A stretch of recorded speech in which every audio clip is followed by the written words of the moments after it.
Good afternoon. I'm here with Ron Cole. We're talking the market update for March 23.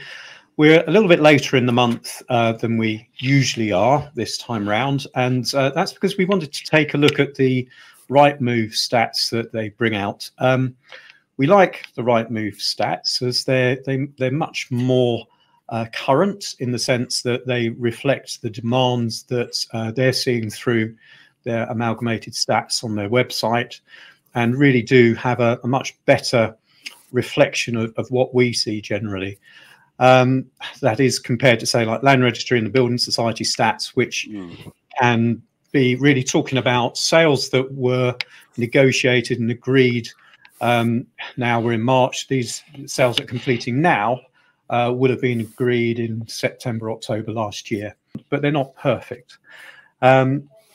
For instance, St Albans, if you look in their figures, sits in the East of England category, which includes Norfolk, Suffolk, those kinds of areas. And that's a very, very different market to what we experience here.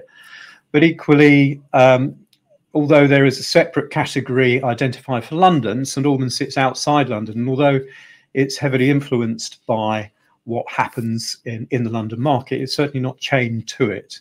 So we thought it was worth for people interested in what's going on in the St Albans market to take a look at specifically what is happening here. And Ron, as the man on the ground, I thought it'd be interesting to hear your view on how closely the Rightmove stats reflect your experience of what's been happening over the last few months.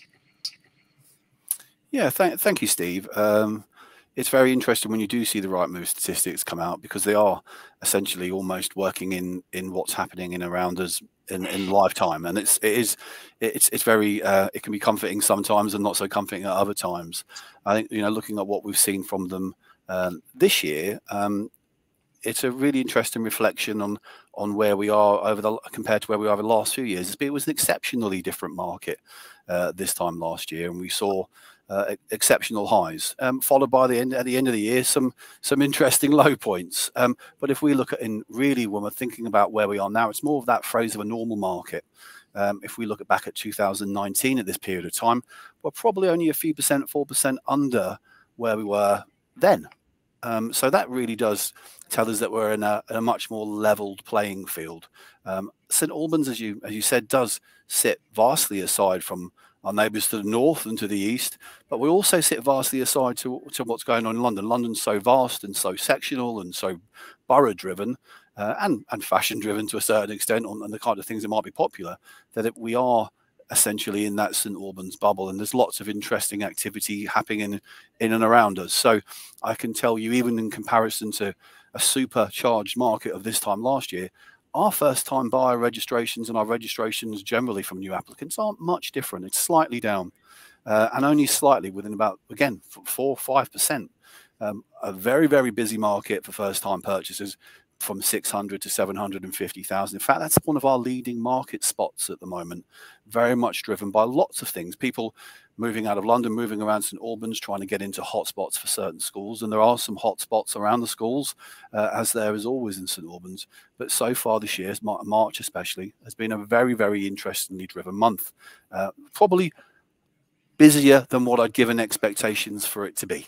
Okay. I mean, in my time on the floor, we used to see the start of the year quite often was the flats and the smaller cottages come into the market.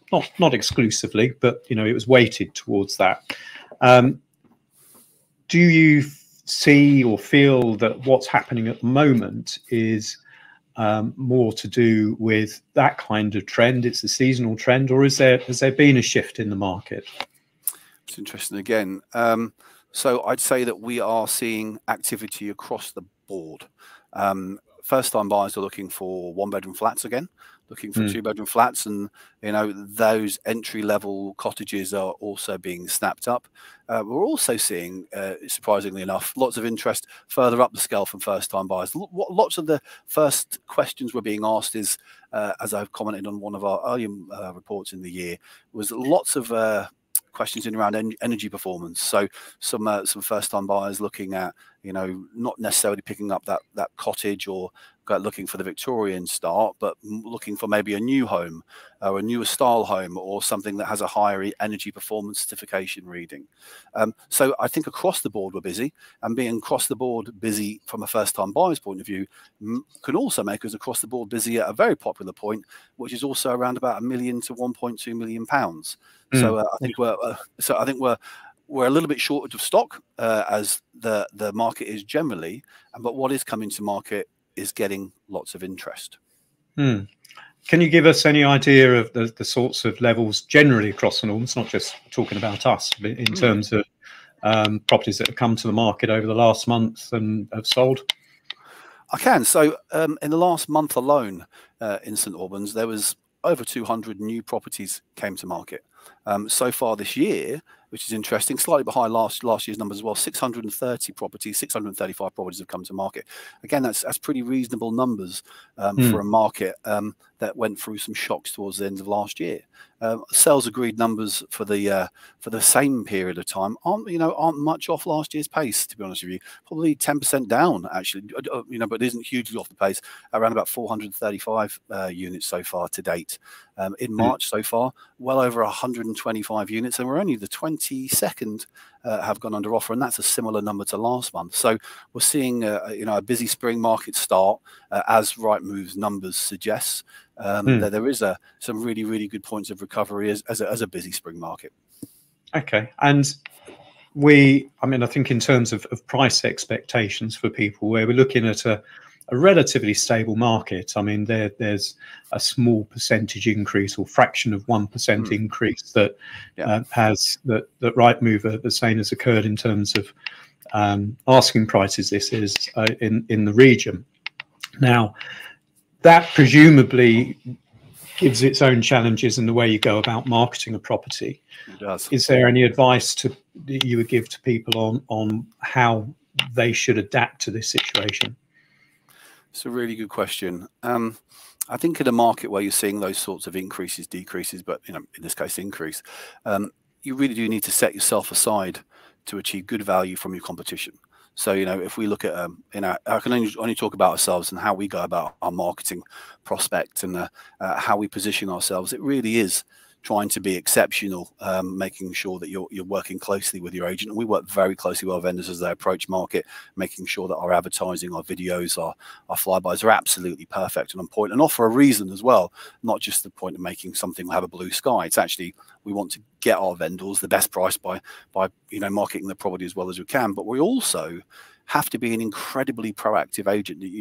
Rightmove is no longer the best member of staff. It really needs to be that your staff members have to be absolutely quizzed up on areas, schools, but knowing your buyers. We have got a lot of buyers registering, but knowing the ones that are going to transact, and having a business around you, having a company like ourselves who really do know our buyers, what they're after, and knowing their map of the world and being their trusted advisors also is really helping us get our vendors under offer at the best possible price in this kind of market. And that isn't just sales speak from an agent. It's very much actually, this is what I see personally as being fundamental to making headway in this marketplace.